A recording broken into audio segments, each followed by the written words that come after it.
Olá, está no ar o Administração em Debate, um programa do Conselho Regional de Administração do Tocantins, em parceria com o Conselho Regional de Administração do Rio de Janeiro. No programa de hoje, você verá uma entrevista com o administrador Luiz Moura sobre logística reversa de pós-fornecimento interno. Logo depois, o presidente do CRA-RJ, administrador Wagner Siqueira, comenta o decreto da presidente Dilma Rousseff sobre a reforma do Estado. Confira!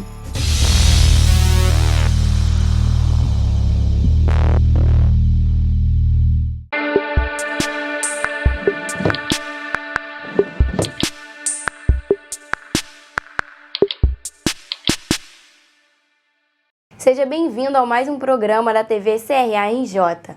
Hoje nós vamos conversar sobre logística reversa de pós-fornecimento interno e o convidado do dia é o administrador Luiz Moura. Tudo bem? Tudo bem, Thaisa. Como o senhor vai? Tudo bem, ótimo. Bom, de início, eu gostaria de perguntar para o senhor esclarecesse aos administradores que nos assistem, qual é a diferença fundamental entre a logística reversa de pós-fornecimento de vendas, de consumo e a logística reversa de pós-fornecimento interno? Fala-se muito em logística reversa de pós-venda, de pós-consumo, e nada se fala sobre a logística reversa de pós-fornecimento interno. Ocorre que ela é de fundamental importância para a economia de custos operacionais. Quando se fornece um material, espera-se que ele seja utilizado. Quando ele não é utilizado, ele deve voltar aos estoques para compor o seu ativo circulante e não ficar apenas nas gavetas, nas oficinas e sem condição de uso. E sempre que se quer esse material, tem que se comprar novamente, porque não se tem um controle sobre ele. E a logística reversa de pós-fornecimento interno atua exatamente nesse sentido, de recompor tudo aquilo que não for utilizado, além de otimizar os custos operacionais, tornando-os bem menores do que seriam originalmente. Então, de que forma pode-se perceber essa redução de custos operacionais na implementação da logística reversa de pós-fornecimento interno? A primeira coisa, tem que se mudar a cultura organizacional da empresa, né? Não se pode chegar e, por decreto, dizer que vai ser assim e pronto.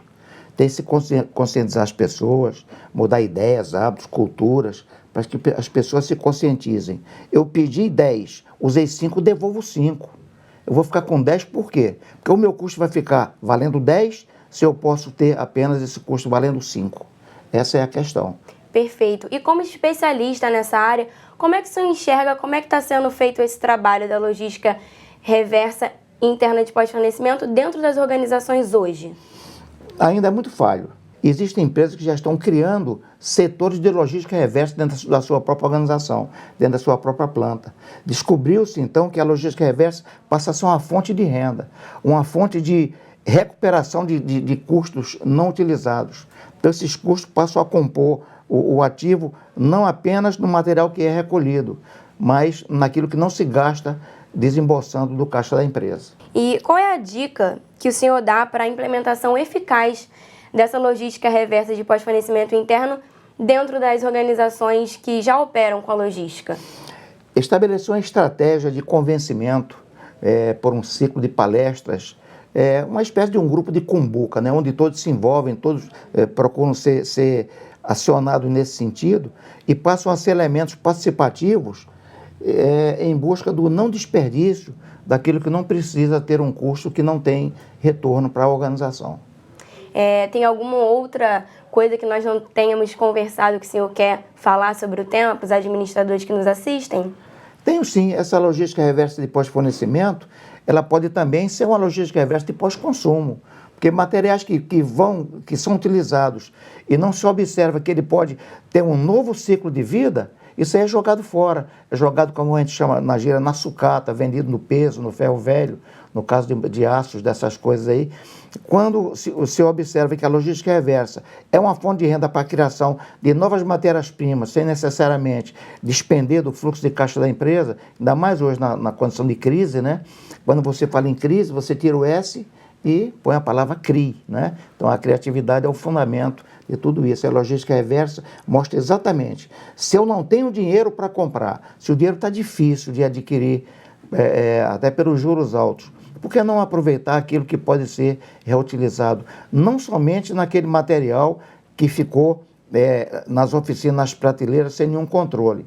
Luiz, muito obrigada pela sua entrevista e seja muito bem-vindo sempre aqui ao CRA-RJ. Ok, Thaís, muito obrigado pelo convite. É uma honra sempre estar aqui a serviço do CRA, da comunidade acadêmica e empresarial, e é o que nós vamos fazer na palestra de hoje, tentar levar mais informações, com mais detalhes, para essa comunidade tão carente dessas informações. Obrigada. Tá bom? E nós ficamos por aqui. Até o próximo programa.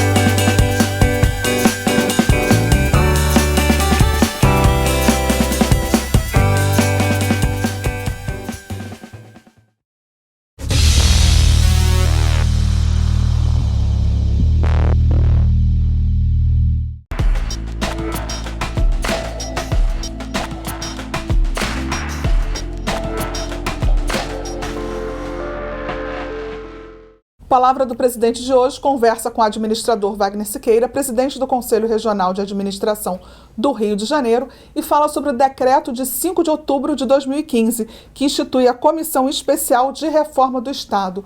Wagner, qual o seu pensamento a respeito sobre esse decreto? É sempre muito positivo uma iniciativa como essa, feita anteontem, né, muito recente. Acho que um pouco tarde feito pelo governo, produto da crise, das pressões, do momento que estamos vivendo, mas, em verdade, uma boa iniciativa. É pena que o governo esqueça, o governo é esquisito, né? A ministra Dilma Rousseff fez, quando era chefe da Casa Civil, no governo Lula, ela coordenou um grupo de trabalho que fez um belíssimo programa de reforma, como chama, do Estado brasileiro, né? E depois quero falar um pouquinho sobre a questão de reforma do Estado. É muito importante, que é um dos melhores documentos que eu já vi em relação à questão do Estado. Completamente abandonado no resto do governo Lula, no governo inteiro dela. Agora se faz outra comissão e não se relaciona a esse documento que está pronto. Parece que a presidente Dilma Rousseff não acreditava naquilo que a chefe de gabinete Dilma Rousseff fez, chefe da Casa Civil, né, da reforma do Estado, que é um produto pronto e acabado. Por exemplo, começamos com reforma do Estado. Esse é um título muito pretensioso. O próprio corpo do decreto a que você se refere já corrige isso, mostrando que não é reforma do Estado. Porque reforma do Estado englobaria os demais poderes da República, como o Judiciário, o Legislativo. Reforma do Estado você poderia chegar até as outras formas na Federação Brasileira em que se organiza o Estado brasileiro com municípios e estados. Não. O que ela está chamando de reforma do Estado, em verdade, é apenas e simplesmente a administração pública do Poder Executivo. Muito bom que seja feito isso.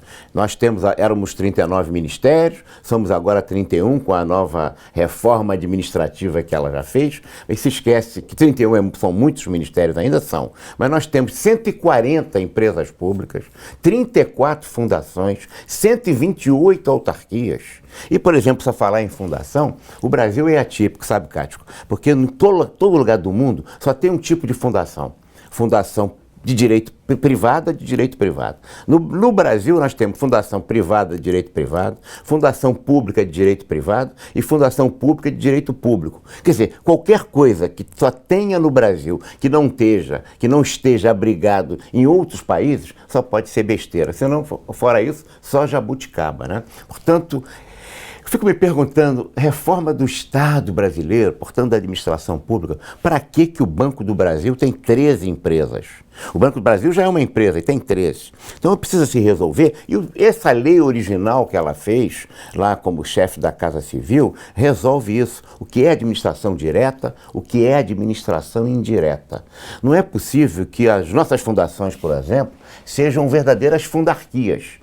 porque não tem nenhuma vantagem das autarquias e todas as desvantagens da fundação. É um híbrido mal sucedido. Por quê? Se compara a fundação, a autarquia é a administração pública. Se pega a empresa pública, se compara a autarquia se compara à administração pública direto. Bota todo mundo no mesmo saco. Então, para que tanta empresa, tanta fundação, tanta autarquia?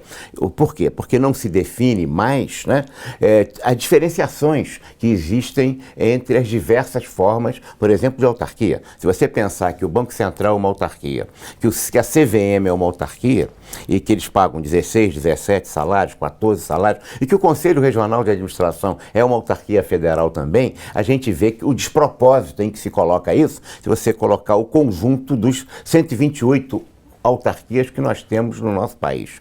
Portanto, urge uma reforma da administração pública. Eu não diria do Estado. O Estado, certamente, né, as competências, as funções, a invasão de poderes que existe entre o Poder Executivo, o Poder Legislativo, o Poder Judiciário, é muito grande. Se você pensar, se nós olharmos os últimos 30 anos, 85% das leis no Brasil são feitas por iniciativa do chefe do Poder Executivo.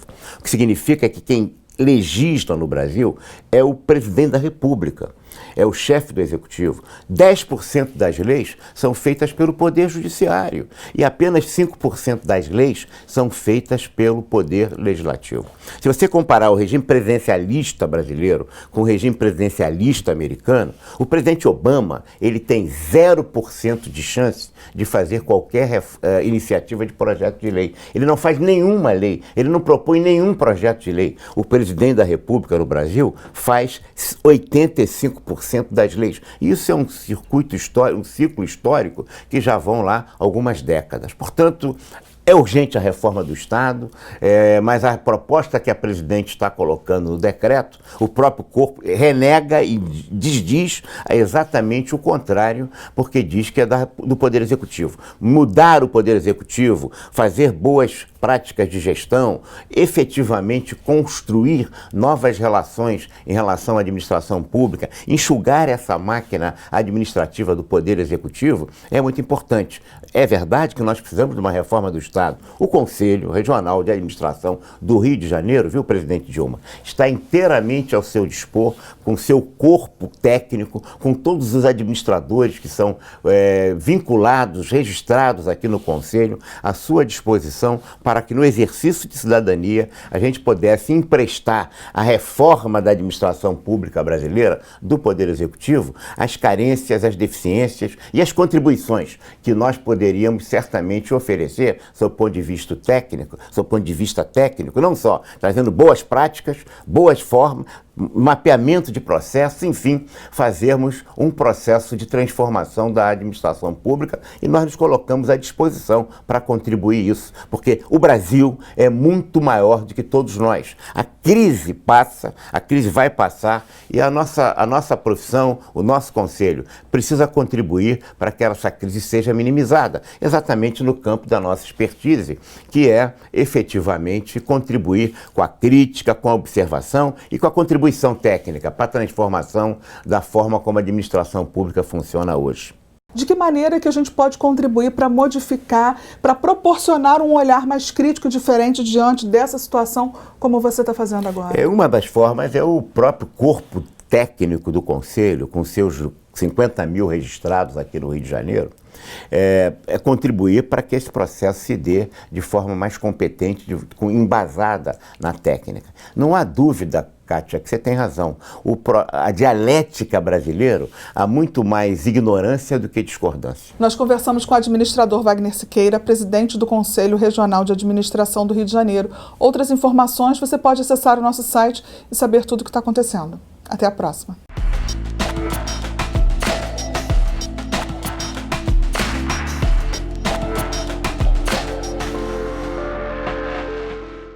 O Administração em Debate desta semana fica por aqui. Na próxima semana, um programa só para você aqui em Tocantins. Até lá!